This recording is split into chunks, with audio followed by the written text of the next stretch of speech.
Welcome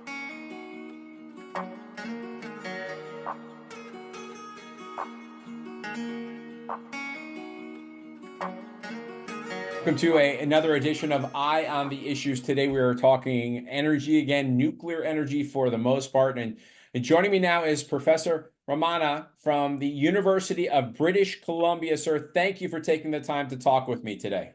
Thank you very much. It's a pleasure to be on your. Give us a little bit of your background, if you wouldn't mind, about kind of where you've been and what you've done to prepare you for this moment. So my background is in physics. My PhD is in physics, and then I have meandered through various nuclear-related topics, nuclear weapons, nuclear energy, and in the last decade or so, I've done a lot of work thinking about the so-called small modular reactors. This is a new variety of reactors that the nuclear industry has been peddling, and mostly thinking about it in the context of this discussion about climate change and how we need to make an energy transition. And the sort of upshot of what I have been thinking about has been a book that I published recently, and I hope you don't mind my plugging it, just to say that I wrote a book called Nuclear is Not the Solution, The Folly of Atomic Power in the Age of Climate Change, just to be sort of upfront on where I stand on the nuclear question. But that's how my trajectory, sort of all my intellectual background has sort of led me to. It's not a random position. It's a position after many, many years of working on this topic. Understood. So I need to ask you this question since I saw the title of your book. So what is the solution? I don't think we have an easy solution to this question because climate change is a very complicated, complex problem. And there are multiple drivers for this. And we really need a much larger societal conversation about this. And I don't think it should be the right of any individual, whether they are a professor in a university or the president of a country, to unilaterally say this is a solution. Because any solution that is actually serious, that can actually going to make a difference to the scale of the environmental challenges we face, is going to impose costs on lots of people, right? And people have to decide, okay, this is what we are willing to do. This is not what we are willing to do. And when in that case, you have to live with some of the consequences of what you're doing. And it is not an easy thing. And I don't think we should be rushing into solutions because our culture sort of seems to say, what the moment we identify a problem, you should have a solution for it. But not all problems are that way. So let me ask you this. What is good and what is bad about nuclear energy? Yeah. So nuclear energy involves the use of a very hazardous process called nuclear fission, the splitting of a uranium or plutonium nucleus inside a nuclear reactor to produce heat. And this heat goes to boil water and produce steam. So that's ultimately what a nuclear reactor is. It's a very complicated way to boil water. And it's a very concentrated source of energy, meaning a small amount of area and a small volume, you can produce a huge amount of area or heat. And that's both the good and the bad. It's good because you don't need a lot of space, et cetera, but it's bad because this very fact that you have the very concentrated source of energy means that you can have various accidents. Many of us have heard about Fukushima, about Chernobyl. These are all a result of the fact that you're producing a huge amount of energy in a very small concentrated volume. And there are going to be times when things go wrong and that accident results in radioactive materials that are produced being contaminating a very large space. And this radioactive materials stay hazardous for very long periods of time. So there are still areas around the Chernobyl plant which are still not inhabitable because the levels of radiation are so high. And the last thing I'll also say is that the same process, the radioactive materials that are produced in the reactor, you have to deal with it, all right? And humanity has never had to confront a challenge like this of dealing with hazardous materials that are going to stay hazardous for hundreds of thousands of years. Understood. Okay, so let's talk about what the benefit of nuclear energy is, unless you choose not to go there. I can say that. I mean, nuclear energy today is producing around 9% of the world's electricity. Okay, that's down from about 17.5% in the mid-1990s. And in the United States, it's about 18% of the country's electricity comes from there. And we can think about it as good or bad. It is electricity, and we use electricity, and so that's what it is. But the fact that I mentioned it is the share of nuclear energy has been declining is because of another property of nuclear power, which is the high cost associated with this. Building one of these nuclear reactors is a very expensive proposition. The United States just built the last two reactors that were built in the United States, opened in the state of Georgia recently, the so-called Vogel plants. Those two reactors cost around $36 billion. That's a huge amount of money, and that is up. When the construction started, the utility company that was proposing it was saying it would cost $14 billion. So it went up by 2.5 times. Okay. Wow. And I'll also go back one more bit, which is to say when that particular plant was a result of the 2005 Energy Policy Act under the George Bush administration. Once they put in place a bunch of incentives for utility companies to invest in nuclear power, there were plans for building about 30 odd nuclear reactors around the country, of which only 4 of them went into construction. 2 of them were canceled after about $9 billion was spent in the state of South Carolina. And all that the people of South Carolina got for it was a big hole in the ground. And the state of Georgia continued and went up to $36 billion. Now, when the George Bush administration was considering the Energy Policy Act, the people who were designing these reactors, the company Westinghouse and all of the other people in the nuclear industry lobby, were claiming that these reactors would cost something like $5 to $6 billion. By the time construction started, that went up to 14, and then by the time construction ended, it was $36 billion. Right? So I think this is going to be an essential feature of all nuclear plants. A, that it's going to be very expensive, and B, the only way that these corporations will get started on these projects is by pretending it's going to cost less than it's going to finally cost. So let's change gears for a second and talk about these sort of miniature nuclear power plants that they're talking about for the state of Wyoming, for example. What are your thoughts on those? Any safer, still just as dangerous? What do you think? So all nuclear reactors are vulnerable to accidents. There are going to be a certain set of circumstances when the plant can have an accident which results in radioactive materials being spewed out into the atmosphere. The design of the plant will decide what particular pathways you go to that. So the kind of accident that happened in Fukushima will not happen in the kind of reactor that the TerraPower company is planning to build in Wyoming. This is the Bill Gates reactor, if you want to call it that. Right.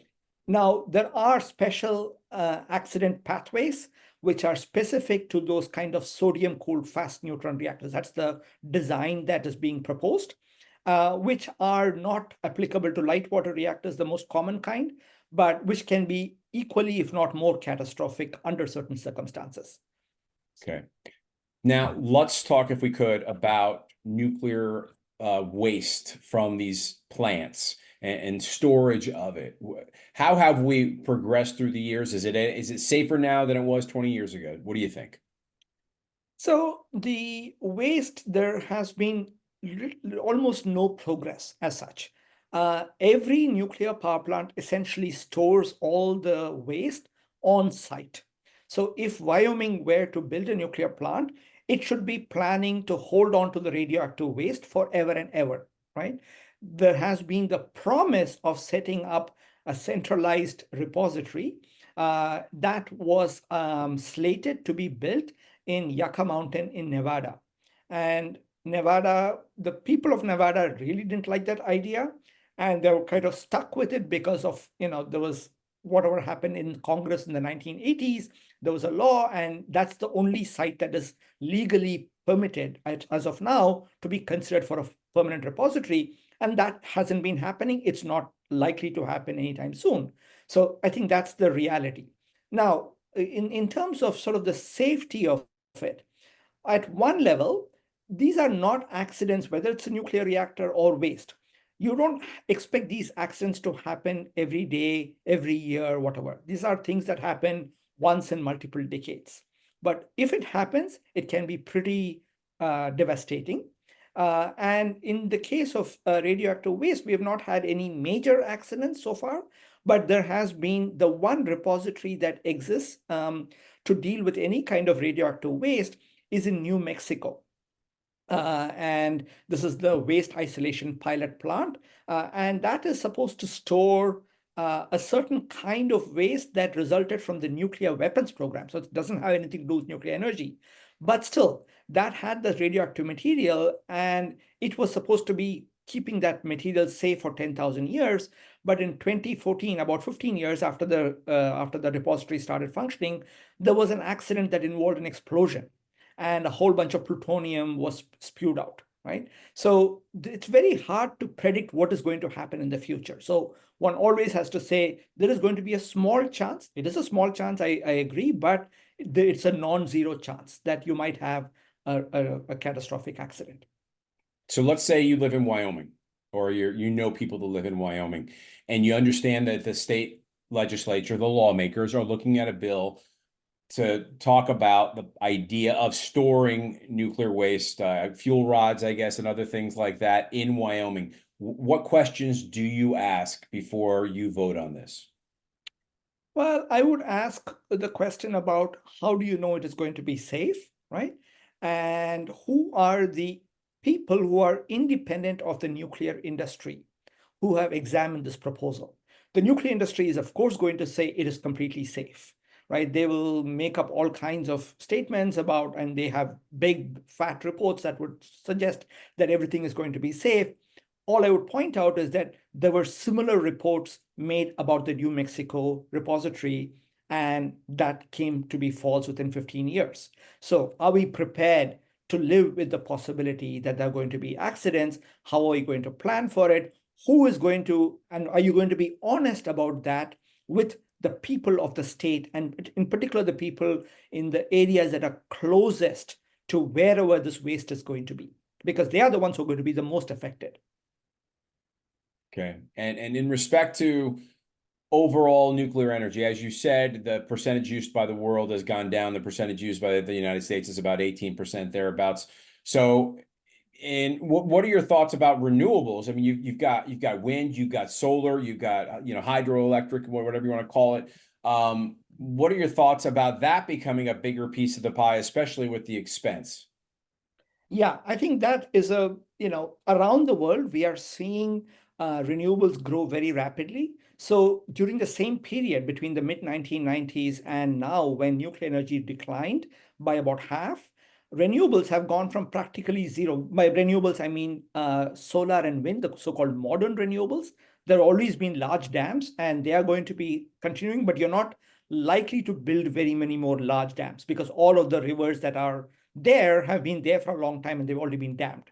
So it's only going to be this newer renewables, and they have grown in their contribution to the world's electricity from about 0.5% now to about over 15%. Okay, so that's a very rapid rate, and the reason why that's happening is because they are now the cheapest sources of energy right now, electricity. Okay, it just in solar energy declined by over 90% in costs in the decade from 2009 to 2020. Okay? So it's a very rapid decline happening there. And so I think that's the direction to be going in. That's the direction to explore. And do you have an opinion on the future of coal? I do believe climate change is a serious problem. That's where we sort of started out. And so coal will, I mean, we would like to phase it out in the absence of this idea of sort of carbon capture and storage, which I don't really, again, with like in nuclear power, there's been a lot of talk about carbon capture and storage, but the experience has been pretty dismal. The few projects that have been tried have been either unsuccessful or vastly over budget. And I don't see coal as being a very hopeful thing. That said, I'll also be very upfront and say this is, as I said, should be a larger societal conversation where we have to acknowledge that coal has not just been a source of energy, it's been a source of jobs, it's been a source of pride for local communities, which have see themselves being very central. And I think coal has actually shaped our modern society in multiple ways, including how democratic we are and so on and so forth, which has to do with the power of workers to be able to stop the production of energy because they can stop the availability of coal. This used to be the case in the 19th century and the early 20th century. And so there are a lot of reasons to be for people to be attached to coal. And so that is not something we should forget about.